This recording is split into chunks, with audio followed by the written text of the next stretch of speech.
Today, I am doing a review of the first ever surf coaster Pipeline at SeaWorld Orlando. Personally, this is my second favorite ride at SeaWorld Orlando, and this ride surprised me a lot.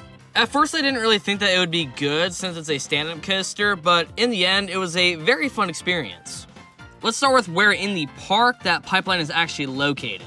There are two ways to get to the ride, which are taking the whole circle around the pond in the middle, or taking the small, almost tucked away bridge at the front of the park. One bad thing about the small bridge is that it gets very packed very fast, so if you want to make it over there in time, you gotta get there right when the park opens, or it's gonna get flooded. Then once you actually get up to the ride, you get to the stunning blue track, and the detailing around the entire area around that amazing blue track is honestly pretty good for SeaWorld Orlando standards. There are sand and beachy theming elements everywhere, and it looks way better now than it did before. Then the queue line, which is nothing really special, just a couple switchbacks back and forth, and no real theming elements back there either. You walk up to the trains, and they are so cool. The standing restraints are where you strap in and you can push up or pull down to get to the correct height, and then they lock in that height. But it's not actually locked since you're able to move 6 inches up or down during the ride, so it's not actually painful for the rider. I also love the design of the train so much. The restraints themselves look magnificent, and you look down and you see a surfboard that you're standing on, which is cool alone, but it gets even better. There are fish on the board like a mako shark and a manta to represent the other coasters in the park, and I think that's sick. But after you get all strapped up, it's time to start. First element of the ride is the launch, and it's actually so good. For a B&M LSM launch, it's pretty powerful, which surprised me a ton. And it has a little bunny hill during the launch, and that airtime is insane. Like, legit getting launched up while gaining speed makes the airtime very strong, and arguably the best moment of the ride for me. Also, all the airtime on the ride is great, and it helps that the airtime just ejects you up, and for a split second, the restraints don't stop you, so it just feels like you're getting flown into the air, which is great while you're just kicking your feet out. After that, you hit the overbank, which really doesn't add much to the ride, and really just a means to do a 180 going over the midway.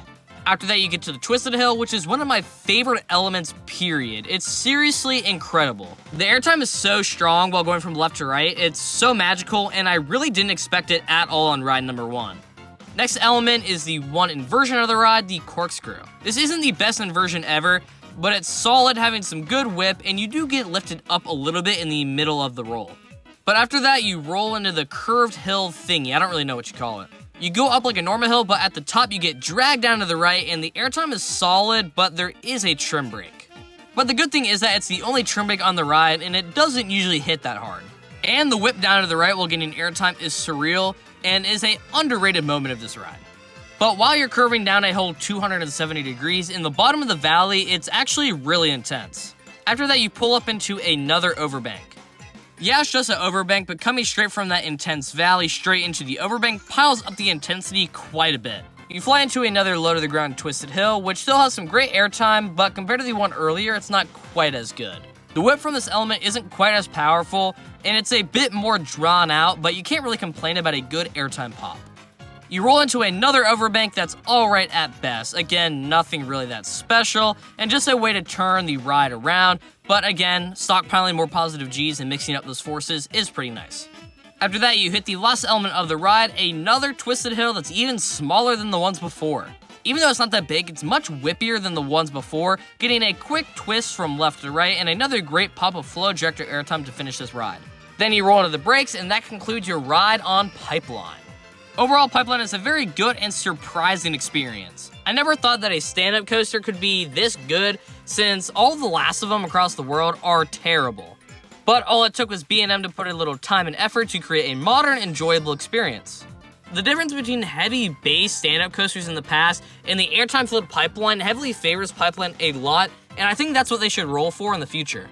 But between the ejector airtime on a stand-up coaster, the mix-up of positive G's, and the simple layout makes Pipeline a solid 9 out of 10 ride and a must-do in Orlando. I can't wait to see what B&M can do in the future with this model, since I think that this could be the next great B&M model. Thanks for watching, comment what you think of Pipeline, and other than that, have a good day.